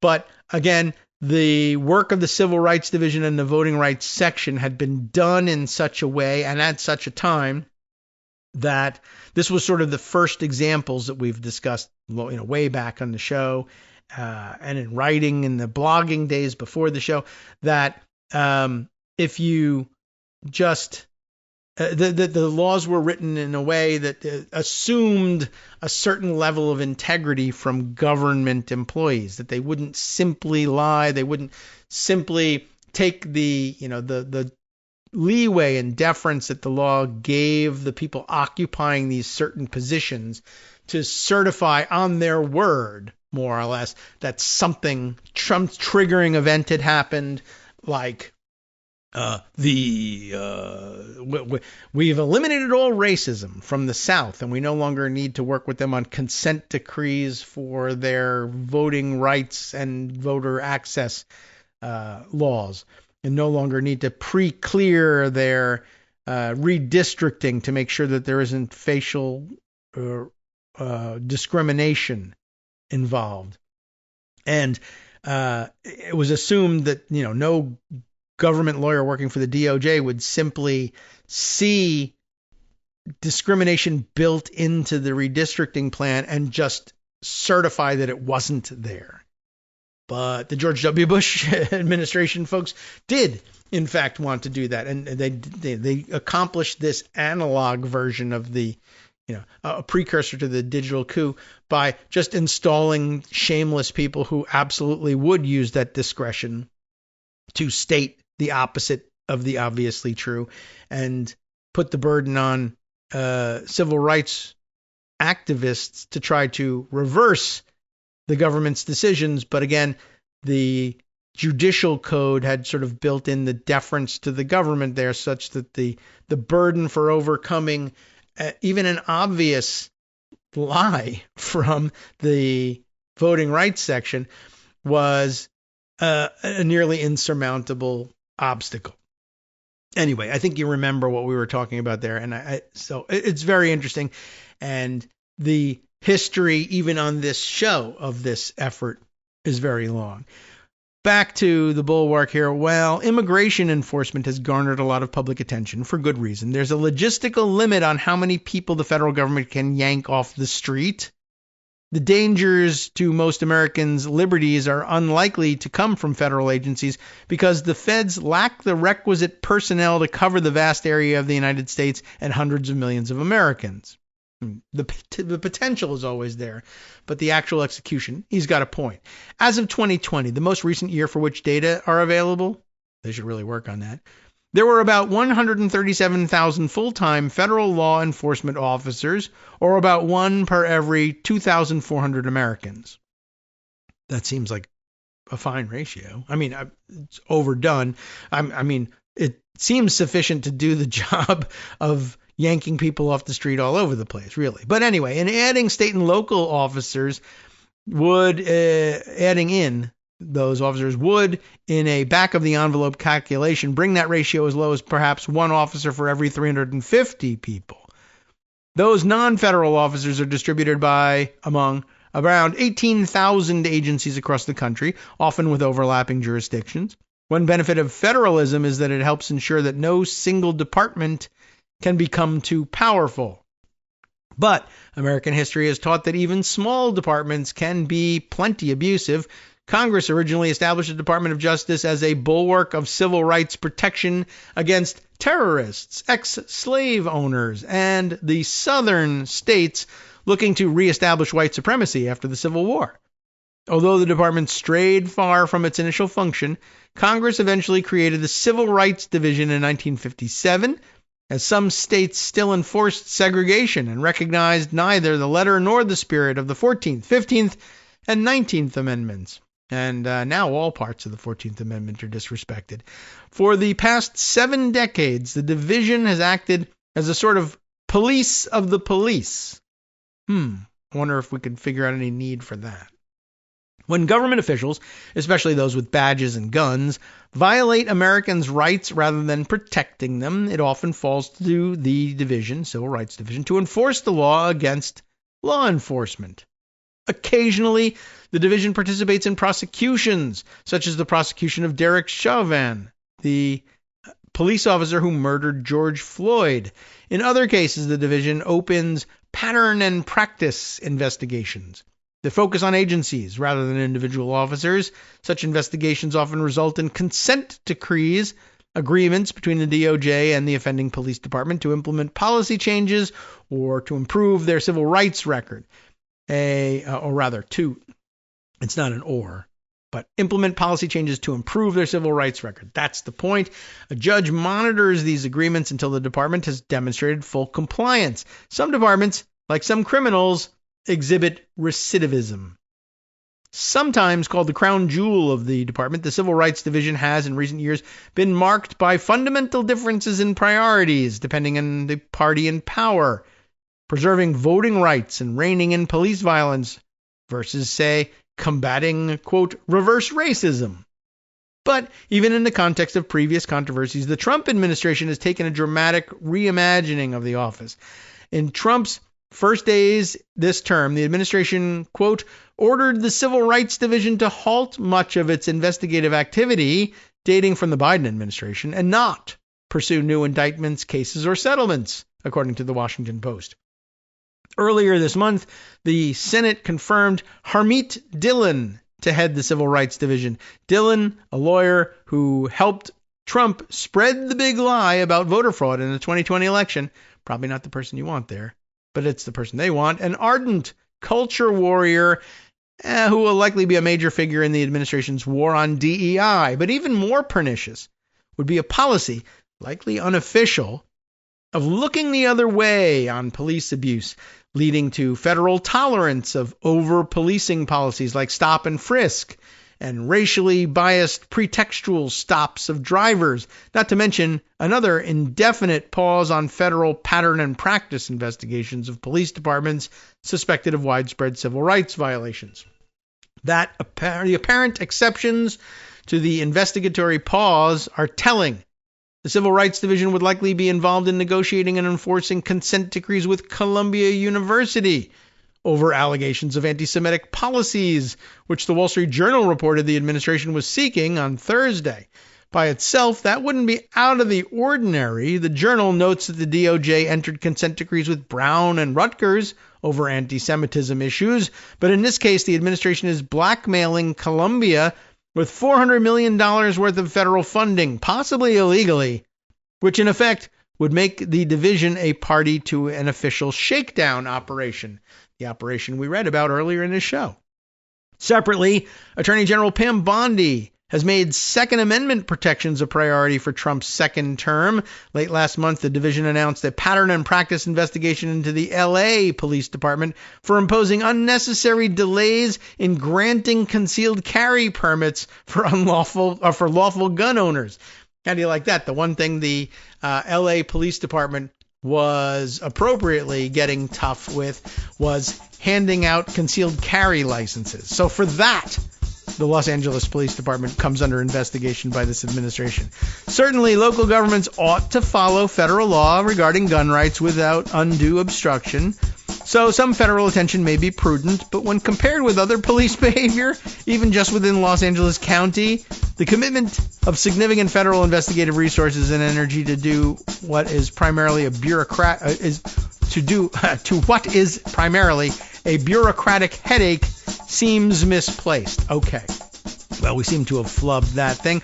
But there's plenty more here, including a bullet-pointed list of what they probably will be spending their time on versus what they should be spending their time on is available here. I'm sorry we didn't get to the end of this thing, but we had to kind of look back, and I don't know, it reminded me of things we've discussed in the past, and you know how I am about wanting to bring that up and connect this episode to the many others that we've done over the years, and longtime listeners hopefully will remember those things and recognize them.